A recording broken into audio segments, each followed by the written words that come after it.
Das citações? Sim, não. Qual tipo de citação?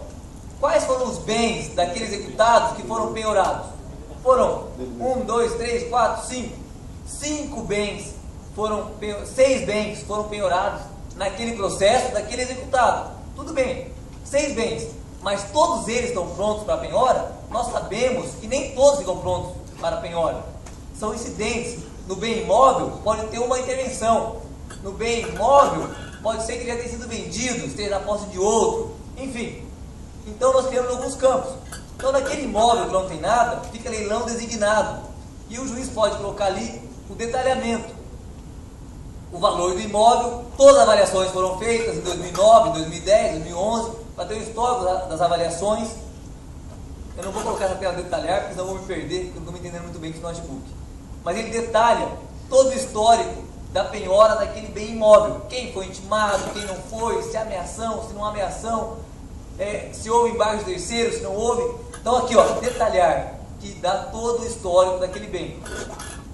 Pré-listagem quer dizer o quê? Que aquele imóvel ainda não está pronto para ser designado para leilão, mas ele está listado como possível bem a ser encaminhado. A triagem, igualmente, vai ser analisado se ele pode entrar numa pré-listagem. Então vai ver se aquele bem que foi indicado pela fazenda, ele pode ou não compor uma pré-listagem de bens para serem penhorados. E imóveis que eventualmente serão rejeitados. Então nós temos lá um crédito que ele já deu uma penhora trabalhista e veio oferecendo na execução fiscal. O juiz pode dizer, não, esse bem vai ser rejeitado, já coloca. Então o juiz tem um controle de toda a oferta de bens, da encontra e procura de bens penhoráveis no curso de execução fiscal, sendo que cada um, a partir de um detalhamento específico e totalmente automatizado, estão lá as suas características básicas e os seus incidentes processuais. Se houve ou não embargo de execução fiscal e, importante, se há pendências para o leilão. Então nós temos lá, todos os bens estão sendo levados para leilão naquele caso. O juiz, com um mero clique, ele pode assinalar em algum bem 2 ou 3 campos, né? E está um pouco lento aqui. Ele assinala os campos e ele pode, por exemplo, em relação a tais bens, fazer uma intimação em bloco, diga a exequente, manifesta o valor da avaliação, enfim, são várias providências que ele pode realizar, salva e gera o edital ou o mandado. Então, se for uma intimação por edital, então ele seleciona tais bens que devem ser realizados em intimação por edital, que é uma pendência que está lá no leilão, e determina a expedição de edital com mero clique, ou a expedição de mandado, tudo com mero clique.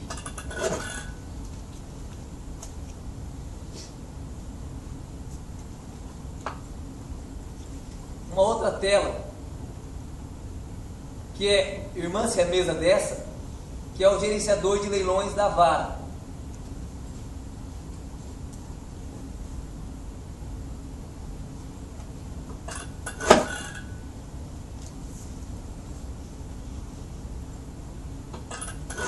Se o panorama ele dá o raio-x de cada processo individualmente, o gerenciador de leilões ele mostra em cada leilão que a vara for realizar.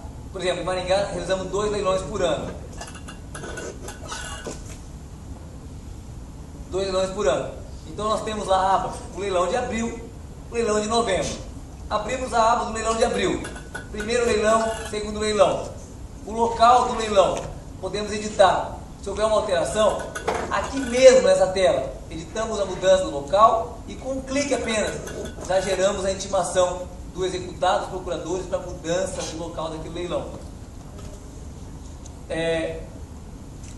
Quais são os processos de bens que vão ser levados a leilão? Estão todos ali. Então, processo número tal, aqueles bens. No outro processo, aqueles bens. Quais são as pendências? Alguma coisa aconteceu.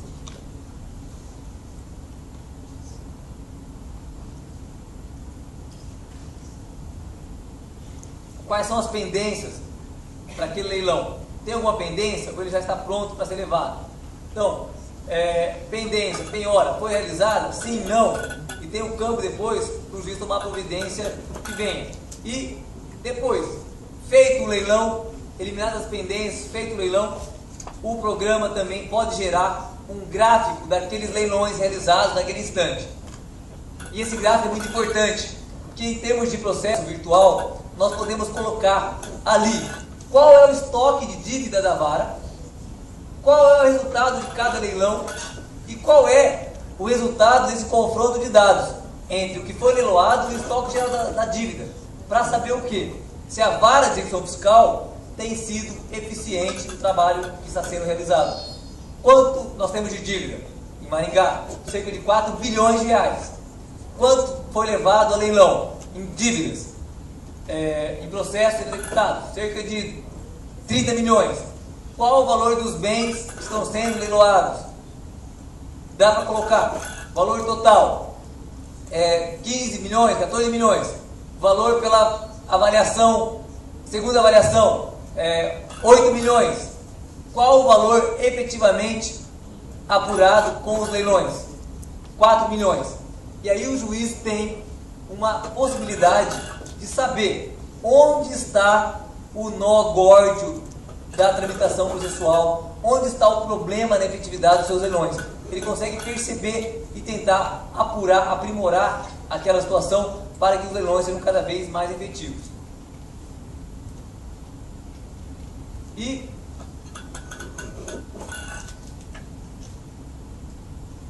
está um pouco lento aqui. Qual que é a tecla para sair dessa tela? F11.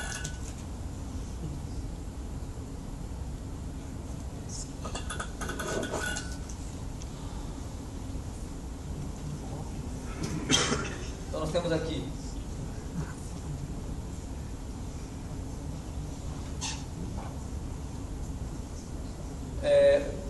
uma outra tela. Por exemplo, a tela do leiloeiro. Eu não vou abrir para não demorar. Mas o leiloeiro, quando ele abrisse o EPROC, também teria a sua tela com todas as informações necessárias.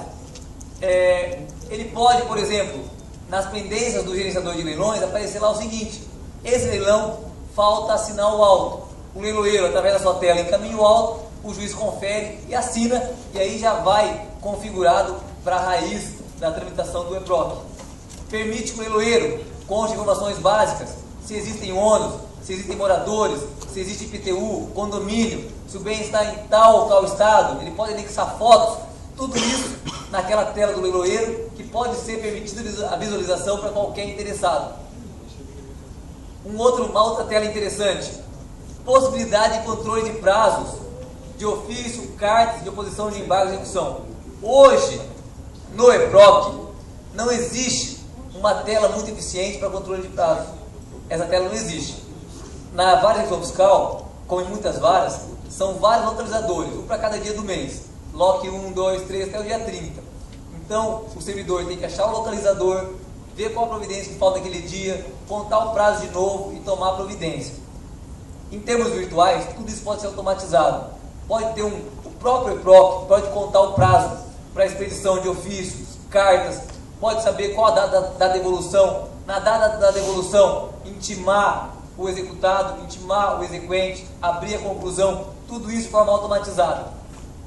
Também as possibilidades são muitas em termos de agendamento, suspensão e sobrestamento. Para você ter uma mera ideia como é que pode funcionar isso, com um mero clique, o processo pode ir sobrestado e ele, de forma automatizada, dado o prazo de 5 anos, ele pode abrir vista automaticamente para a exequente. A exequente pode dizer se há ou não outra providência com um mero clique. Tendo providência, realiza a providência. Não tendo providência, vá direto, concluso, para o juiz reconhecer a prescrição daquele processo, daquela ação. Então, tudo isso de forma automatizada, contagem de prazos, valor da dívida, tudo sem manifestação do servidor. Então esse é o nosso desafio, é um novo mundo que se apresenta e que nós, como operadores do dia a dia, desse fronte de batalha dos processos judiciais, nós talvez tenhamos que lutar, pressionar os dirigentes para que consigamos fazer essas mudanças. Porque somos nós que estamos na frente de batalha que temos mais condições de ver quais são as necessidades do servidor, do advogado e do juiz. e aí, quem sabe, subsidiar os gestores para atingir essa solução. E a última parte, eu queria fazer, eu disse no começo, mas acabei pulando, que é uma menção breve sobre a questão da citação e do Bacen-Jud. Na minha vara, até por me curvando as decisões do tribunal, a gente só realiza a penhora online, a penhora de dinheiro, depois de efetivada a citação.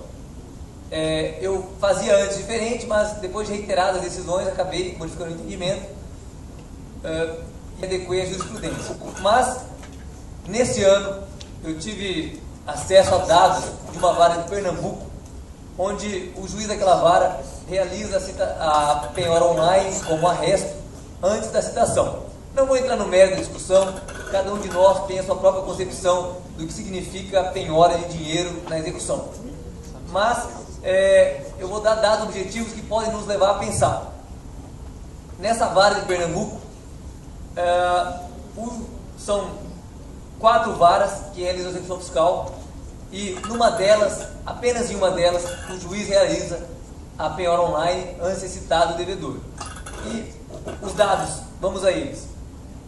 Em termos de bloqueio, entre 2011 e 2012, ele bloqueou cerca de 120 milhões de reais. Foram desbloqueados cerca de 35 milhões de reais.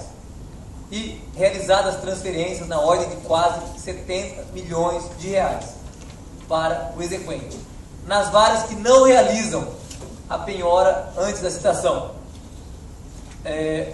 aqui, a delas que mais conseguiu arrecadar, arrecadou cerca de 18 milhões de reais durante todo o ano, sendo de constatar que essa vara que realiza a penhora antes da citação, ela responde sozinha por quase 70% de todas as transferências realizadas no estado de Pernambuco para a satisfação das execuções fiscais.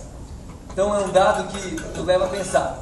E o êxito dela nesse processo tem pertinência temática com aquele dado que eu dei no início, que é o fato de que 90% das execuções não tem oposição. Então, é realizada a penhora online, em 90% dos casos não há insurgência do devedor e acaba sendo preclusa a decisão e ultimada a transferência daquele valor para a Fazenda Nacional. Eu teria outros dados, outras telas para poder apresentar para vocês. Eu vou deixar à disposição da Cristina Demais, que vai passar para todos vocês esses dados. Também me coloco à disposição para colaborar naquilo que for preciso. Mas infelizmente é chegada a hora, acho que o tempo não nos permite mais alongar essa discussão. Eu agradeço a paciência de todos vocês em me ouvir. Tenho certeza que palestras muito melhores virão, com oradores muito bem qualificados, mas eu me sinto prestigiado de alguma forma, não como indivíduo, mas como integrante da primeira instância, porque eu percebo que o tribunal abre espaço para juízes do interior, juiz da primeira instância, juiz da frente de batalha, para expor as suas experiências e, quem sabe assim, permitir que essa troca de informações consiga potencializar a eficácia e o gerenciamento dos processos em geral e da execução fiscal em particular. Então, novamente, agradecendo a paciência de vocês, agradecendo a oportunidade fornecida pela imagem, que eu agradeço aqui na pessoa do desembargador Penteado. Meu muito obrigado a todos pela atenção.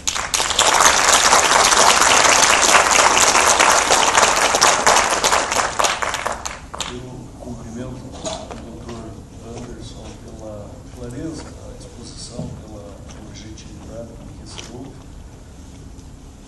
e abro um espaço para perguntas.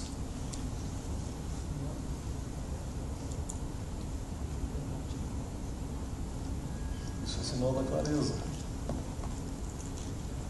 Bem, doutor Anderson não deixou de fazer a crítica sempre pertinente à nossa ferramenta, que é o processo eletrônico, e merece uma permanente atualização. E é muito importante mesmo nós termos esse subsídio de quem opera a ferramenta, Mas Sua Excelência não esquece de fazer o que eu penso que seja o mais importante nesse momento, que é nós, sem parar a reflexão sobre a ferramenta, pensarmos na finalidade, na meta, no objetivo. O objetivo é a prestação jurisdicional.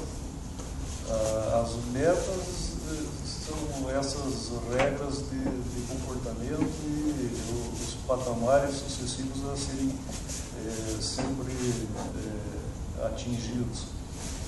E fez muita pertinência, na minha opinião, também a abordagem inicial sobre as pessoas no contexto da jurisdição.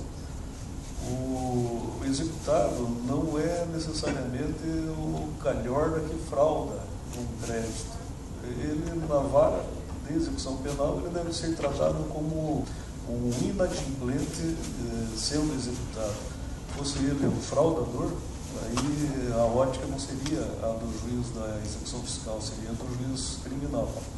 Coisas apartadas. E a relação do juiz com seus servidores, com a sua clientela, os demais operadores do direito e dos servidores entre si. A relação humana adequada e desejável, a par de todas as demais considerações que nós podemos fazer, é aquela que deriva da relação de empatia. Eu hoje estou com pendores filosóficos. O espírito do meu professor Padre Miguel, ele está nas proximidades. Eu lembrei dele novamente quando referi São Tomás de Aquino. Me dizia o Padre Miguel que a nossa relação ideal é a da empatia, porque quando nós saímos desse centro, nós vamos para a antipatia, que não é desejável, é da rejeição do executado, da rejeição do servidor, ou da rejeição do comportamento de alguém, ou então nós simpatizamos, o que é a outra deficiência, e aí por afeto, por apego, por sentimento, nós também saímos do rumo. Feitas essas considerações, eu renovo os cumprimentos ao Dr. Anderson pela lembrança do fator humano que impregna tudo e qualquer processo ou procedimento no âmbito da justiça, e sem esquecer de dar os seus adequados apontamentos sobre as ferramentas que nós utilizamos. Declaro, então, encerrado o presente trabalho, agradecendo a dedicada atenção de todos. A Cristina aponta para... É só uma colocação. Não, surgiu uma pergunta. É só uma colocação a respeito desse sistema. Talvez até você tenha contemplado essa possibilidade. Uma dificuldade que nós temos também no trabalho artesanal é a destinação dos valores que nós temos dentro das penhoras, penhoras não só sobre o bem, sobre o rosto dos autos também, e aqueles pedidos de reserva de valores, que seria uma terceira categoria que equivaleria a uma penhora do rosto dos autos.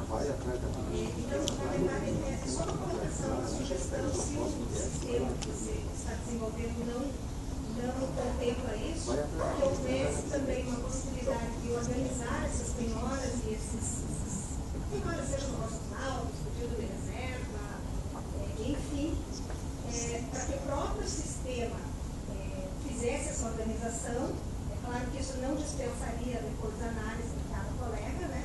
Mas isso já facilitaria bastante, porque às vezes, quando eu já tive casos de devedores cujos bens foram leiloados por valores muito altos, muito expressivos, e a partir do momento que há a perspectiva de existir o leilão, todo mundo começa, quando surge, né, chove pedido de preferência, então seria também uma ferramenta de facilitação, você dizia, no sistema Wikipédia, Alessandra. Excelente pergunta. E o sistema ele prevê isso. É que não tive oportunidade de mostrar em razão do tempo. Mas tem um campo lá, onde naquele campo de pendências do bem, naquele campo de pendências é possível colocar as penhoras existentes. E mais do que isso, o juiz pode estabelecer de antemão os campos onde prefere o valor de cada penhora. Então, trabalhista, as fiscais federais, municipais, etc. E no campo subjacente ainda, a data de penhora de cada um, quando concorrerem os mesmos campos. E aí, determinado isso, o próprio sistema já elabora um mapa de destinação dos recursos. Tudo automatizado, sem o juiz precisar fazer uma reflexão mais aprofundada sobre isso. Ele faz apenas uma vez e o sistema faz todas as outras de forma automatizada. E aí já gera a decisão do juiz pronta, de acordo com os dados alimentados no sistema, pronta, que o juiz só assina o MEPROC e já sai a destinação dos valores. E, finalizando, então, um comentário. Eu penso que nós devemos evoluir mesmo no processo eletrônico para que ele possibilite essas particularidades da jurisdição especializada. Eu lembro de, num determinado momento, o doutor Lugon era corregedor, eu era vice-corregedor, assim como o desembargador Joel faz hoje. Na substituição eventual, fiz correção em vara de execução fiscal e me impressionou, primeiro, a quantidade de processos. Era um número que ultrapassava 20 mil, era, na época ainda, uma quantidade muito acentuada de processos físicos, e havia situações assim que a fazenda pedia suspensão, o juiz não despachava porque era mais trabalhoso, era melhor armazenar o pedido era de suspensão por 6 meses, então era melhor arquivar fisicamente por 6 meses e nem fazer a apreciação do pedido pela demanda inútil que gerava, e possivelmente o juiz deferiria o pedido de suspensão no 59º dia. O 177º, quando iria definir por 180. Então, isso impressionava. Uma outra coisa que me impressionou, e sem culpa de ninguém da vara, era pura malandragem. E aí nós tínhamos um caso em que não era um inadimplente, era um fraudador, efetivamente. Os embargos tramitaram longamente e fizeram aquela indesejada busca pela jurisdição em todos os seus níveis, tribunais superiores, STJ e Supremo Tribunal. A solução veio por volta de 12 anos depois, e quando o processo estava pronto aí para a execução do próprio leilão da praça, o imóvel estava usucapido, e na mão de terceiros. E são essas as inconveniências da nossa inabilidade com certos casos, da nossa boa-fé ou dos intuitos que nos atrapalham na prestação jurisdicional. O doutor Anderson merece novamente os cumprimentos pela reflexão que nos provoca. A necessidade de mudança é bem percebida, os subsídios estão adotados, e dentro da minha modesta área de ação eu vou tentar interferir nesta evolução do processo como ferramenta. Então, cumprimento Sua Excelência novamente e me ofereço um pequeno e simbólico regalo da escola como registro dessa agradável participação, Dr. Anderson. Nós teremos agora, então, um lanche e retomaremos no horário 10 minutos, 15 minutos. Cristina está sendo muito modesta. Intervalo de 15 minutos.